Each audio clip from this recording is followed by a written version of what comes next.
Wala nang halaga ang ating pagdadalawang isip magmula nang maglakbay dito. 2 tanong lang ang kailangan niyong sagutin. Ang una,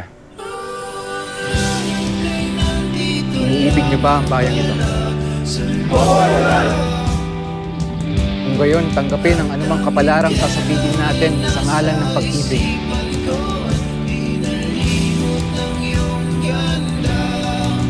Walang mga bayani sa bundok na ito. Tayo'y mga sundalo ng puno ng pag-ibig. Hindi ng galit. Matatag ang posisyon natin at makakalampas lang ang mga Amerikano sa ibabaw ng aking bangkay. Kaya ang ikalawang tanong,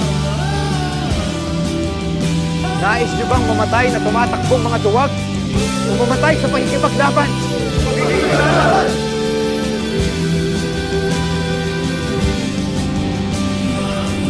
Naway maging tapat tayo sa ating mga salita.